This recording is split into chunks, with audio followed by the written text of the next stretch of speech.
My name is Andrew WK, and it fills me with extraordinary party pleasure to be partying right here on Loudwire.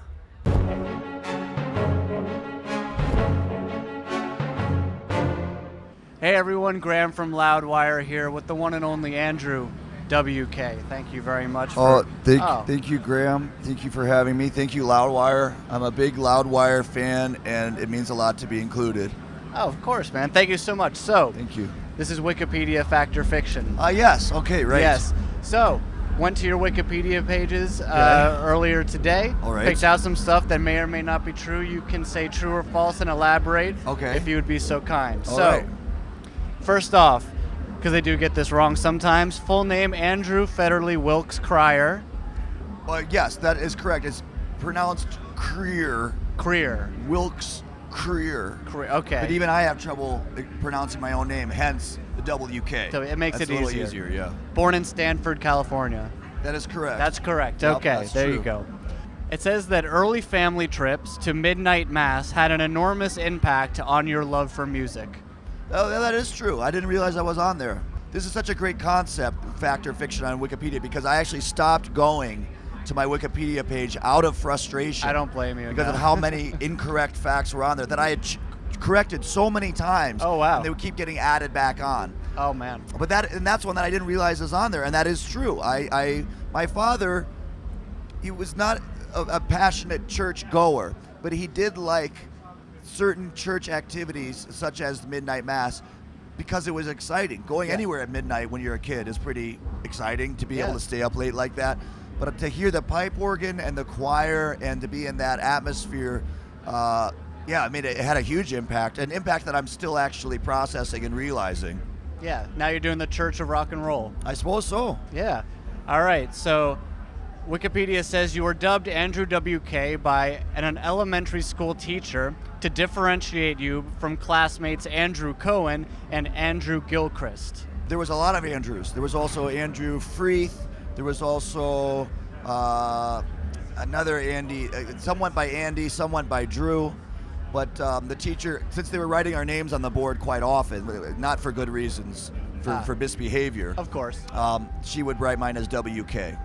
So former bands include Slam, which was later called Reverse Polarity. That's correct. The Pterodactyls. Yes. Lab Lobotomy. Yes, that's correct. Music Band. That's true, yes. That's true. For a very short time, but that is true, yes. Music Band.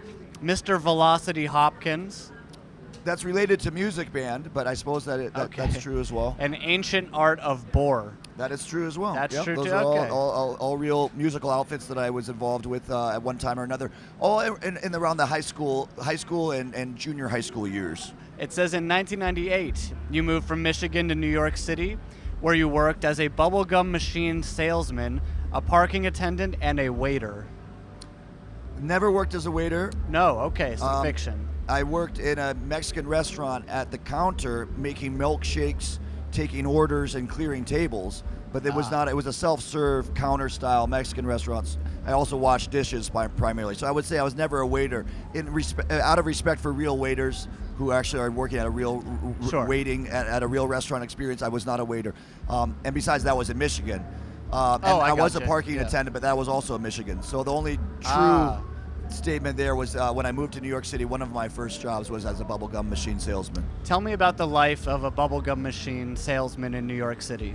Well, our office was at 29 Broadway. That's right in the heart of the financial district. Sure. And initially I'd sold them from home, but we were doing well enough within the company to have a small office. And I did the best I could. I had a hot streak, and then I dried up, and I never really fully recovered. Sales is a very challenging way to make a living. It's high pressure. But I learned a lot that I was able to apply to entertainment because it's about manipulation. There you're trying to manipulate people to sell them gumball. Here I'm trying to manipulate people to get them excited about partying. It says that you reacted with surprise to Island Records' interest in you at first. And despite your manager's advice that you don't classically go with the first offer, you wanted to get to work as quickly as possible and, quote, not f*** around. That's true, yes. Very true. I try to follow momentum and inertia and I suppose what would be called a gut instinct. Yeah. And when something feels right, it just feels right. Even if I don't understand it, even if I can't explain it to others or explain it to my manager as to why I want to do this or why I think we should, the party gods have created this path of destiny. And it's my duty to walk down it, no matter how twisted or convoluted it may seem. Can't argue with that. Now, the I Get Wet album cover. It said you attempted to achieve the blood effect by striking yourself in the face with a brick during the photo shoot, but didn't quite get enough blood, so you got some animal blood from a butcher's shop. Yes, that is true. I wouldn't say a brick, though. It was a piece of a cinder block. Okay. And in the end, I also tried, I guess, picking my nose with extreme intensity, sort of just jamming my fingers up, because that's what used to cause bloody noses for me quite often when I was younger. Okay. I still pick my nose a lot now, but I've learned how to do it without causing a bloody nose. You just have to reach around the blood vessels. But in the end, I did get some blood, but not enough blood to fulfill the vision of the bloodiest nose that I had ever imagined before. But in the end, we did get it thanks to, I suppose, the reluctant offerings of some poor pig or cow. On tour for The Wolf, you were injured on stage and broke your foot. Yes. After the concert, you'd signed autographs for the fans from the ambulance, and not wanting to let your fans down, performed the rest of the tour in a wheelchair. Yeah, so that was around 2003, I suppose, and it was Okay. just a fluke accident. Happened at the House of Blues in Hollywood, which is no longer in existence. I was shocked to see that venue is gone, but it was a great venue, and I got tangled up in the cords when I was doing some high kicks, and when I high kicked up and came back down, my foot twisted, and the bone on the side of my foot snapped. It's a very common sports injury, actually. I think it happens a lot to basketball players when they land on their foot funny. Yeah. So it's sort of like a really, really, really bad rolled ankle, where you roll your ankle so severely that you crack your own bone, or blow your own bone, I guess, in this case. But yeah, the show must go on, as they say. It's the great tradition of show business to persevere and continue and have that resilience and tenacity to still perform the songs. And certainly my foot doesn't affect my ability to play keyboard or to holler out about partying, so I was able to still hold up that side of the show. Excellent. All right. It said in 2004, you recorded a TV jingle for Kit Kat candy bars and rewrote their trademark "Give Me a Break" slogan into a new song. That is true. True. Yes, "Give Me a Break" obviously is the Kit Kat slogan, and that old song, "Give Me a Break, Give Me a Break," which I believe they still use from time to time. It's a great song, great candy bar. That's always been my mom's favorite candy bar. Lovely. So I was very happy to when they came to me. I thought it was too good to be true, but then it actually happened, and they let me make up this new song, and my new song went.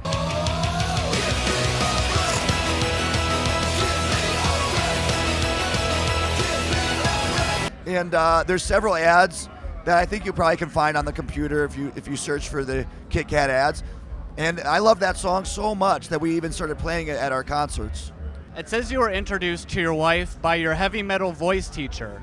That's correct, and you may have heard of this incredible teacher. Her name is Melissa Cross. Absolutely. And of course, she is the goddess, the queen of scream, the goddess of heavy metal vocal training. Probably, this day and age, I'm sure there's people trying to copy her and follow in her footsteps, but she was one of the first, if not the first, classically capable singing instructors who understood the more extreme style of screaming. Yeah. Now, I'm not a screamer, but I still benefited from her incredible teachings and lessons. And of course, the greatest thing she ever gave me was that introduction to my wife, Sherry.